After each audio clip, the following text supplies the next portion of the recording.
Guys, আসসালামু আলাইকুম। আজ আপনাদের সামনে কুমড়ো শাক রান্না করব। তার জন্য আগে থেকেই চিংড়ি মাছ আর কাঁচা মাছ আমরা চুলায় দিয়ে দিচ্ছি একটু হালকা পানি দিয়ে।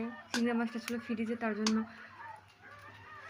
ঠান্ডায় গরম করার জন্য আগে থেকেই চুলায় আমরা দিয়ে দিচ্ছি। তারপরে হচ্ছে লবণ দাও, লবণ, তারপর কি দেবা? হলুদ, হলুদ, হালকা একটু হলুদ, সামান্য একটু হলুদ,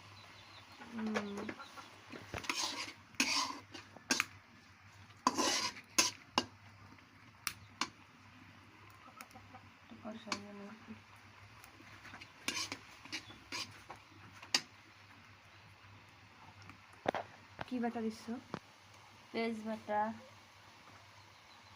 পেঁয়াজ বাটা, রসুন বাটা, পেঁয়াজ বাটা রসুন বাটা একটু দিয়ে নাড়াচাড়া করলাম। যে পেঁয়াজ কুচি আর রসুন কুচির বদলে বাটা দিয়ে শাক রান্না, জিরা বাটা, তাহলে যে শাকটার মজা লাগে একটু বেশি অন্যরকম। তেল, বাবা, সরিষার তেল রান্না করে ভালো লাগে। আর সরিষার তেল স্বাস্থ্যের জন্য অনেক উপকার। ভালো লাগে। তারপর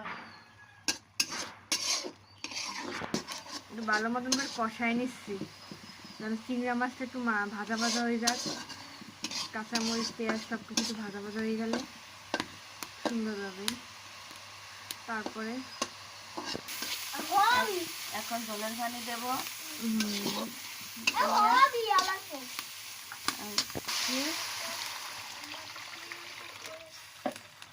ঝোলের পানি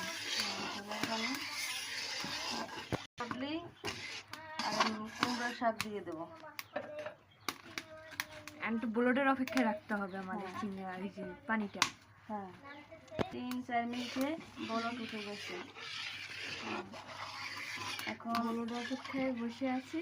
তারপরে শাক আমরা দিয়ে দেবো, কুমড়ো শাক। আলু বলক উঠে গেছে, আলু দিচ্ছি, শাক আলু একসাথে মিশিয়ে দিচ্ছি। একসাথে দিলে হেভি টেস্ট অন্যরকম লাগে। দিচ্ছি 5 মিনিট পর উঠেই ফেলবো। দেখেন গাইস, আমরা হচ্ছে ঢাকনাটা খুলে ফেলালাম। কি সুন্দর ভাজা বুট বুট বুট বুট করতেছে। তারপর হচ্ছে আমরা আর কয়েক মিনিট পরেই আছে তরকারিটা নামাই ফেলাবো আমরা। আর এই কুমড়ো শাক তো খুবই মজার, আমার তো অনেক মজা লাগে। আপনাদের কাছে কেমন লাগে জানি না। কুমড়ো শাক বলতে অনেক খারাপ